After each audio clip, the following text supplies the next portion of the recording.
Assalamualaikum warahmatullahi wabarakatuh. Selamat pagi teman-teman. Kita jumpa lagi ya di titik balik perubahan. Sebelum kita awali acara kita pagi ini, kita berdoa bersama dulu supaya apa yang kita dapat pagi ini bisa lebih berkah dan bermanfaat. Berdoa silahkan. A'udzubillahi minasyaitonir rajim. Bismillahirrahmanirrahim. Rabbi zidna ilma warzuqna fahma birahmatika ya arhamar rahimin. Amin. Monggo Kang. Oke.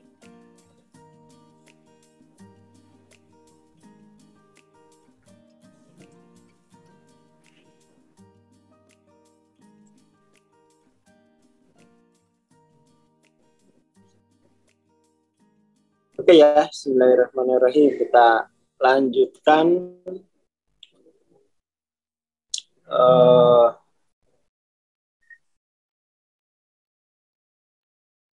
apa namanya ini? Ya, kita lanjutkan dissolving ego-nya ya. Teman-teman yang sudah punya bukunya bisa dicoret-coret. Oke. Ego takut dirinya luntur, dan oleh karena itu menolak melepaskan ilusi eksistensi yang terpisah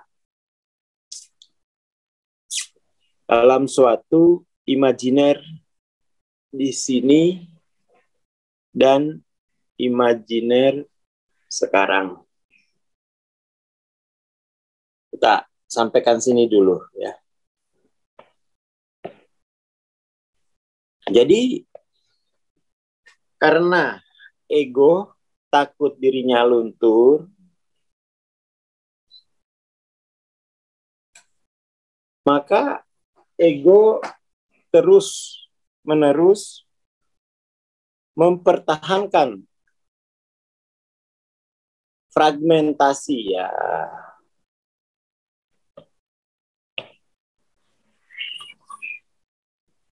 Mempertahankan fragmentasi. Fragmentasi itu artinya lawan dari wholeness.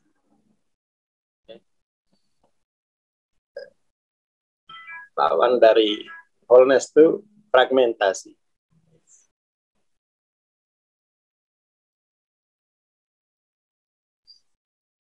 Artinya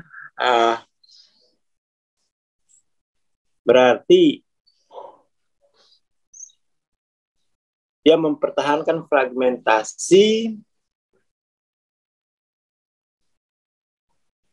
berarti dia mempertahankan identitas individunya ya. Fragmentasi berarti dia terus-menerus mempertahankan identitas individu.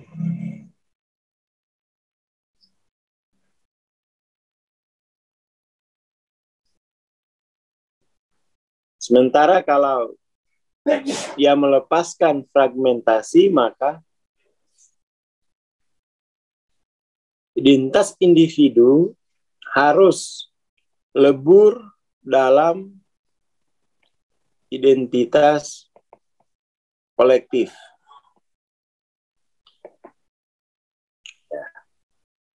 Itu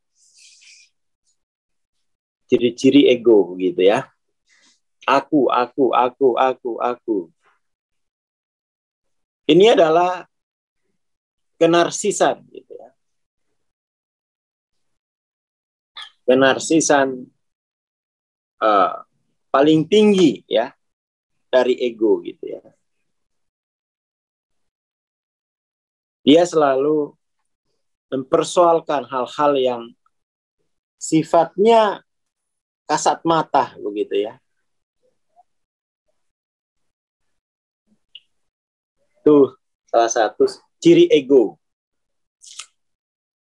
Nah, sebenarnya identitas individu yang dipertahankan ego itu adalah identitas yang termasuk sisi-sisi kemanusiaan gitu. Sisi-sisi manusiawi gitu ya. Sisi manusiawi. Jadi sisi manusiawi oleh ego itu dijadikan identitas ya. Jadikan identitas untuk menarik batas dengan yang lain gitu. Contoh misalnya dalam konteks orang belajar ya, orang belajar. Wah, aku nggak mau belajar kesadaran. Bang Aswar masih jomblo. Bayangin, sisi manusiawi Bang Aswar yang jomblo itu dijadikan identitas untuk dibesar-besarkan sehingga dipakai menjadi alasan untuk tidak belajar. Nah, misalnya kayak gitu itu. Itu ciri-ciri ego ya. Pokoknya ada saja alasan, ada saja sisi manusiawi yang dia pakai untuk membuat fragmentasi ya. Identitas individu itu. Ada aja pokoknya.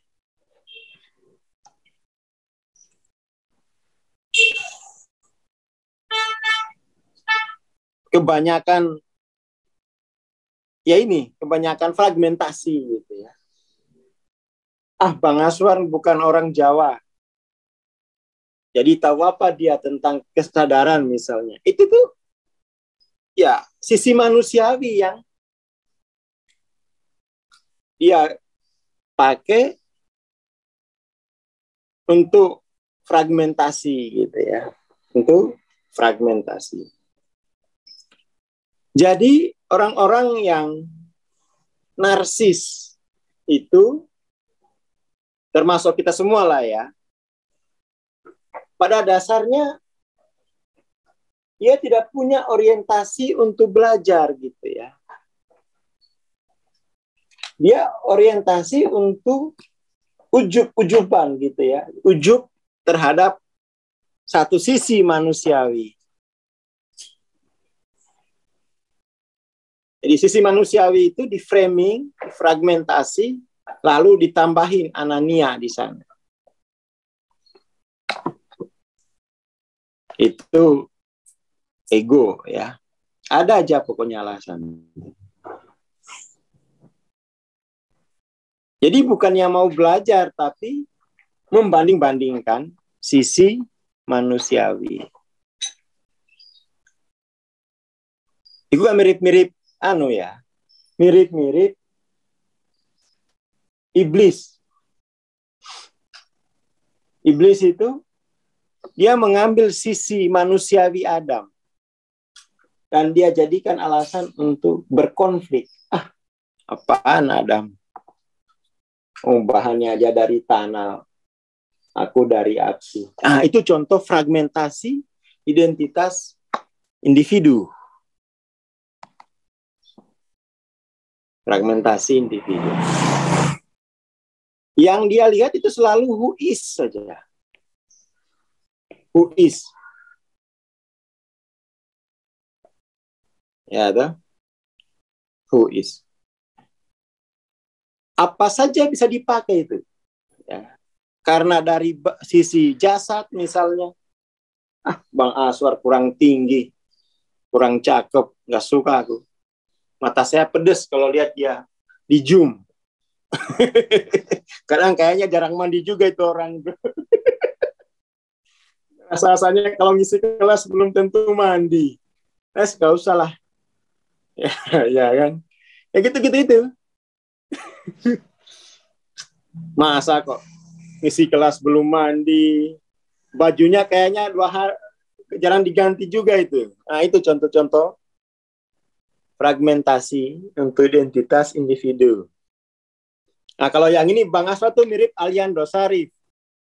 Sehingga ini juga termasuk narsis.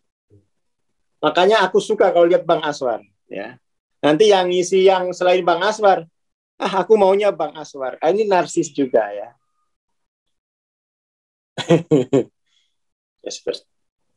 Yang benar bagaimana? Yang benar adalah seluruh sisi manusiawi, manusia sejagat raya ini, sejagat raya adalah kemanusiaanku sendiri. Ya.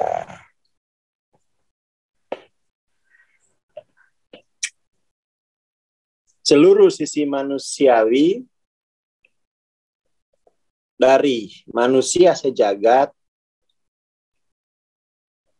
itu adalah kemanusiaanku sendiri.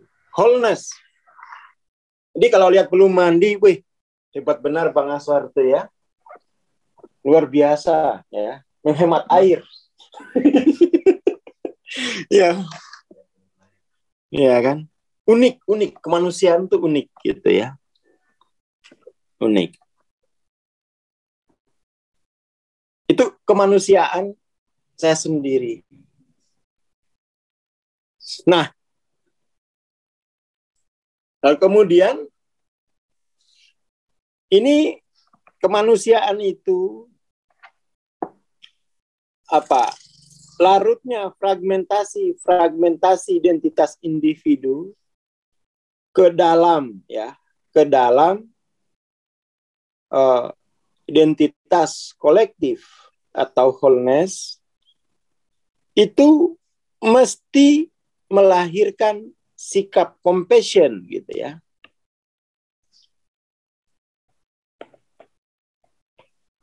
Melahirkan sikap compassion. Compassion itu apa? Compassion itu, coba ya, saya bedakan dulu compassion dengan compassion.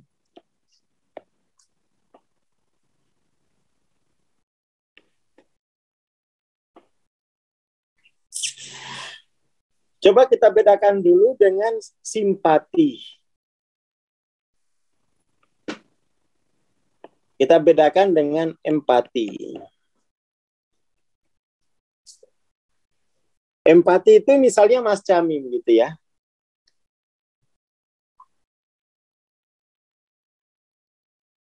Simpati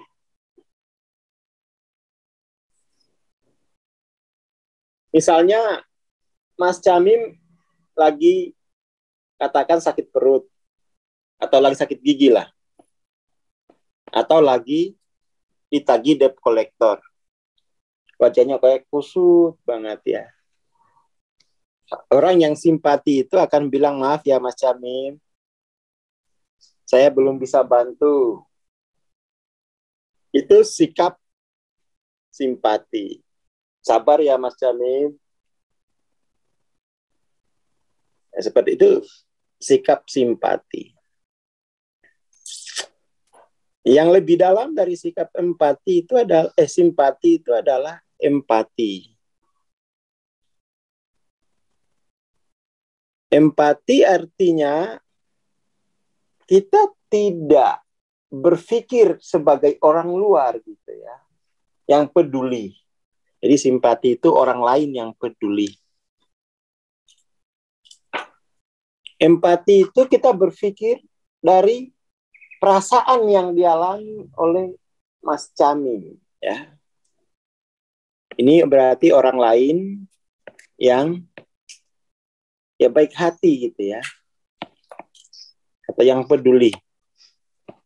Itu simpati. Kalau empati itu kita berpikir ya sebagai orang lain, tetapi dari perasaan Mas Camim itu sendiri. Berpikir sebagai orang lain yang bisa merasakan perasaan yang dirasakan oleh Mas Jamim. Ya, toh. Compassion bagaimana? Compassion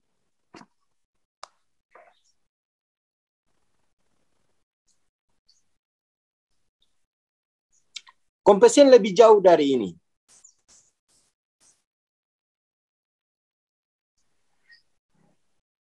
Compassion itu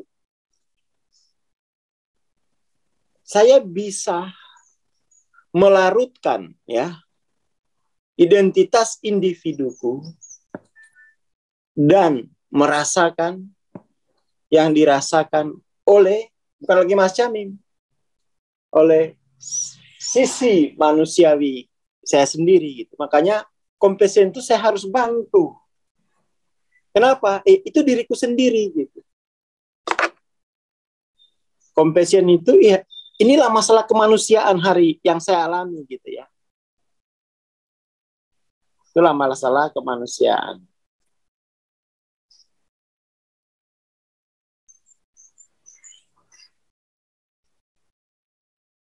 Seperti itu. Itulah mana. Jadi yang hilang itu compassion ini.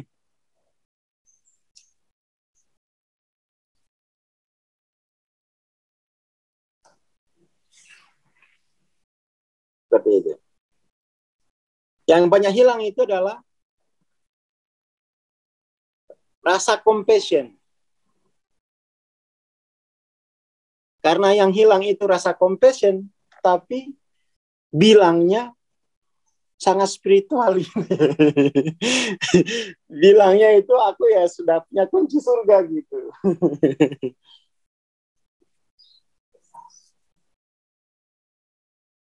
Semacam itu. Jadi gitu ya. Jadi kadang-kadang itu orang itu masuk atau tergabung dalam komunitas spiritual belum tentu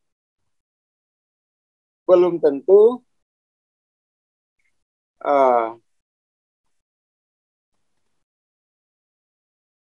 belum tentu kesadarannya berkesadaran spiritual. Jadi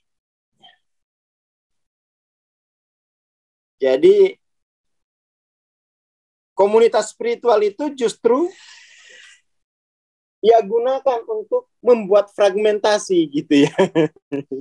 Jadi komunitas spiritual, kesenioritasan di komunitas, ya bisa juga ke makhluk lain, tapi itu lebih yang tinggi lagi gitu ya.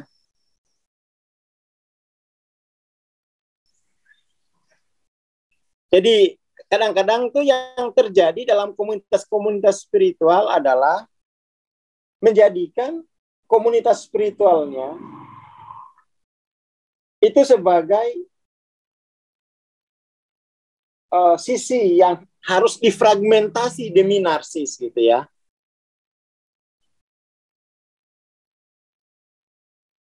Seperti itu.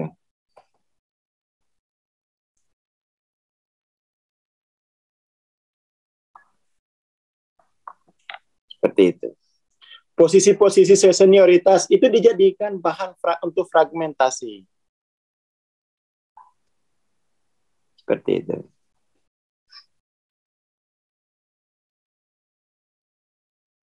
Ya itulah ego itu ya. Biar dirinya nggak luntur. Sudah luntur satu dari dulu, pas masuk kelompok spiritual terbentuk lagi satu ego yang baru gitu ya.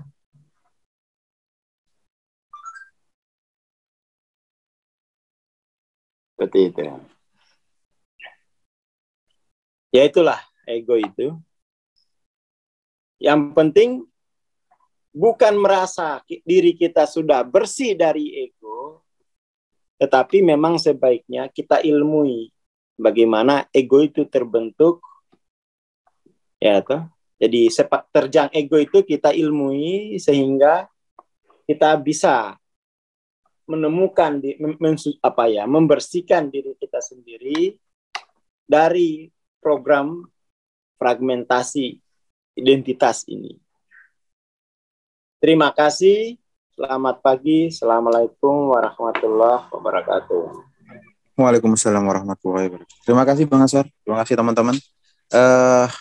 Yang ikut MTLOC langsung pindah di Kamisan sebelah ya. Terima kasih, kita berjumpa besok lagi insya Allah. Assalamualaikum warahmatullahi wabarakatuh.